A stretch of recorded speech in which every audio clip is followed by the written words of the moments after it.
Good morning students. Class 12th सभी बच्चे अपनी सामान्य हिंदी की बुक खोलिए तथा गद्य खंड में आज आप पढ़ेंगे चैप्टर 2 कन्हैयालाल मिश्र प्रभाकर। कन्हैयालाल मिश्र प्रभाकर, इनके बारे में देखिए, मैं आपको थोड़ा सा बता दूं। कन्हैयालाल मिश्र प्रभाकर जो थे वो स्वतंत्रता संग्राम की ज्योति जलाने वालों में अग्रसर, उच्च मानवीय मूल्यों की खोज और स्थापना ही जिनके साहित्य का आदर्श है। आदर्श एवं निस्वार्थ पत्रकार, हिंदी में नवीन विधाओं के प्रवर्तक, प्रखर तपस्वी कन्हैयालाल मिश्र उन साहित्यकारों में से हैं जिन पर हिंदी जगत गर्व करता है। जीवन परिचय देखिए इनका।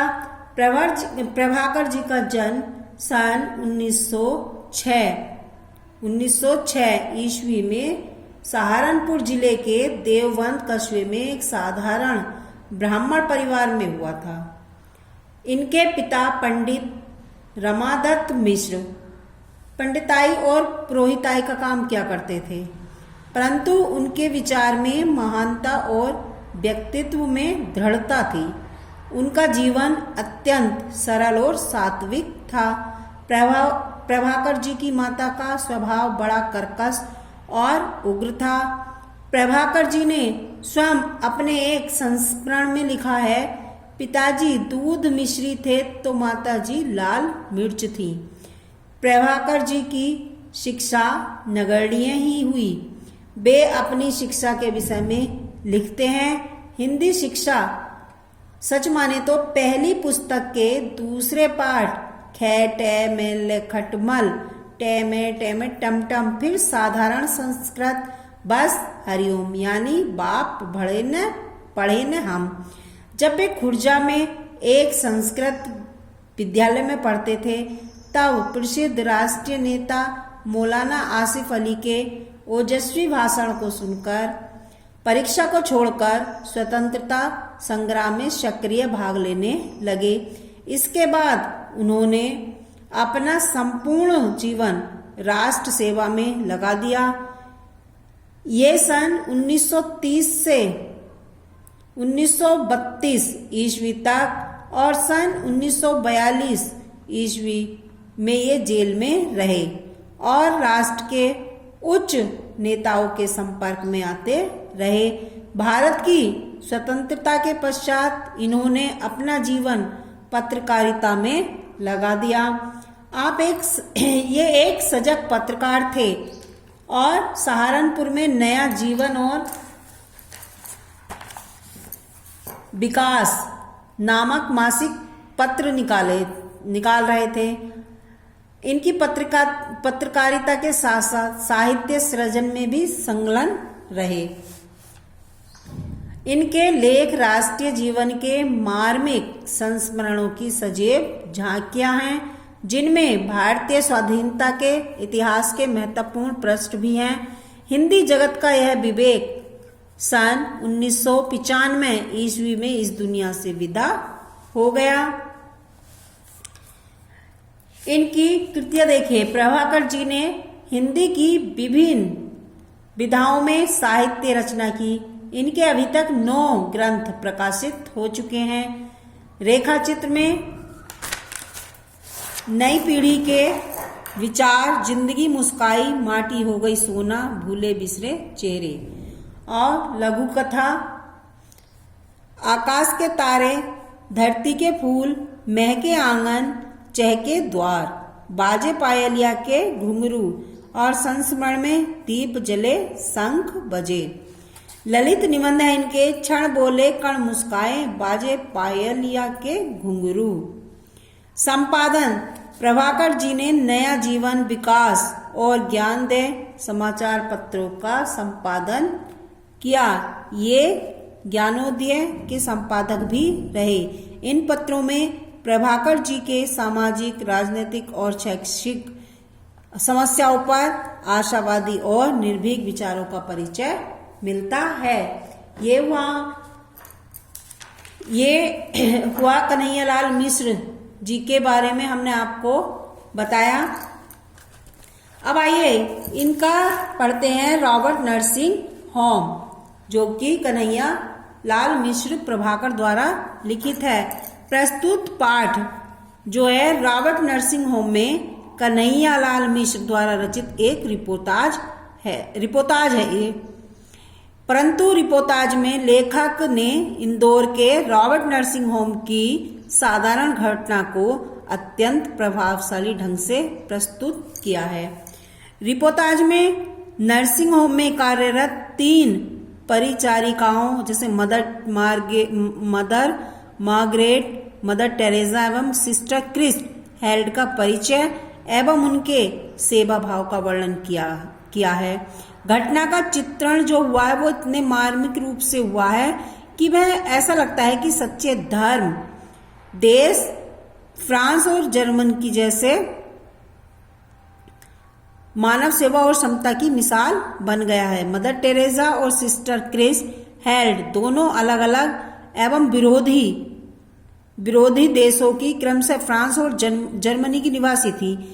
ये दोनों देश 2 विश्व युद्धों में विरोधी देश रहे हैं, परंतु मदर टेरेसा और सिस्टर क्रिस्ट हेल्ड इन संकीर्ण राष्ट्रीयता से मुक्त थी। वे आपस में प्रेम भाव से रहती थी। लेखक ने अपने उदार मानवीय दृष्टिकोण का परिचय देते हुए लिखा कि दोनों परिचारिकाओं का सेवा भाव एवं उदार मानवीय दृष्टिकोण एक ही ईसाई धर्म की छाया में पल्लवित हुआ है।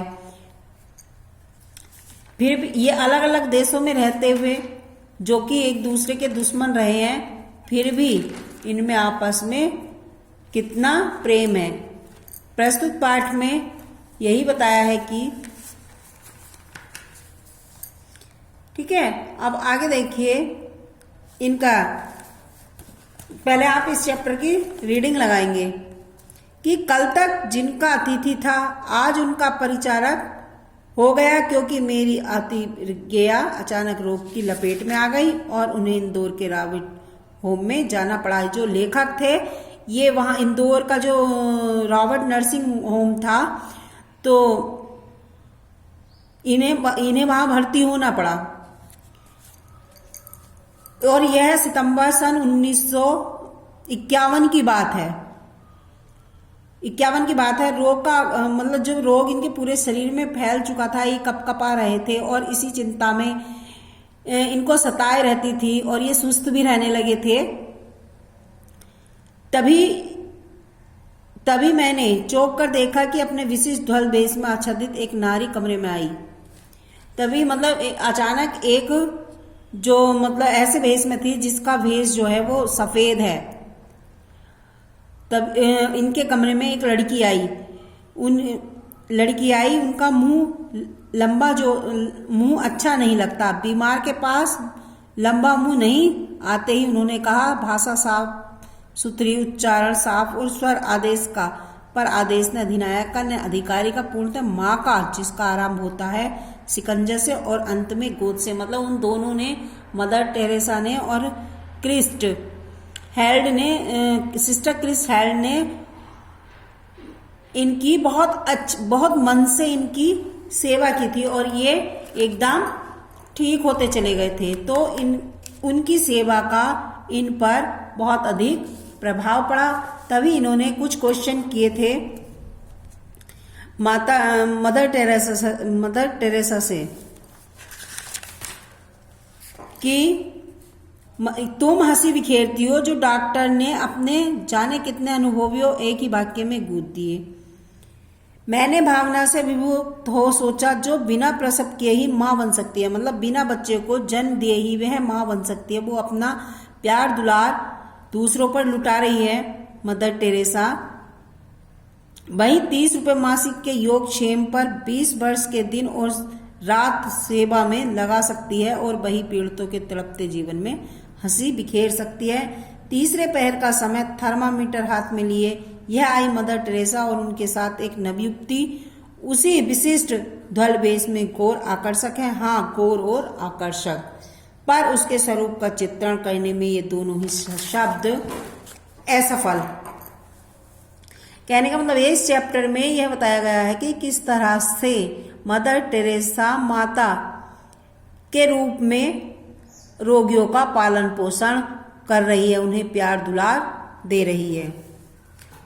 और दोनों ही लड़कियां जो हैं वो अलग अलग देशों की हैं, जो आपस में लड़ाई झगड़े करते हैं दोनों देश, फिर भी इन दोनों में इतना प्रेम है। इनके प्रस्तुत चैप्टर में यही बताया गया है। इसमें देखिए, सबसे पहले आप ये करेंगे इसमें, एक तो ये नस्तर तेज था चुभन गहरी, पर मदर का कलेजा उससे छूता रहा।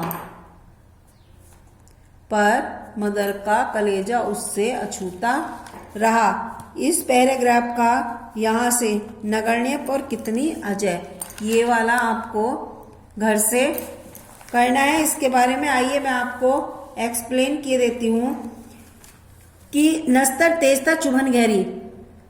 मेन लेखक ने मदर टेरेसा से पूछा कि आप फ्रांस की हैं, आप फ्रांस की हैं, और सिस्टर जो है क्रिस्टहाइड आपके शत्रु देश जर्मनी की है, फिर भी आप उससे प्यार करती हैं। इसके प्रत्युत्तर में, मतलब इसके उत्तर में मदर टेरेसा ने कहा कि हम दोनों ईश्वर के लिए काम कर रही हैं, अतः हम दोनों एक ही हैं। मदर टेरेसा के जाने के पश्चात लेखक ने सोचा कि सही है, मानव ने ही मानव से लड़ाने के लिए भौगोलिक एवं जाति वर्ग आदि की अनगिनत दीवारें खड़ी कर दी हैं, अन्यथा ईश्वर ने तो सभी को समान रूप से बनाया है।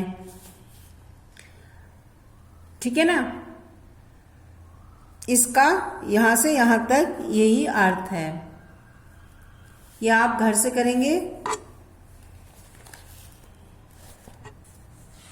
एक ये नस्तर बहुत तेज था,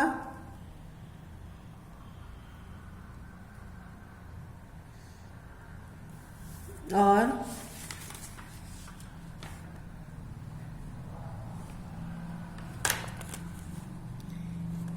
यह अनुभव, एक ये वाला, यह अनुभव जो जाता है।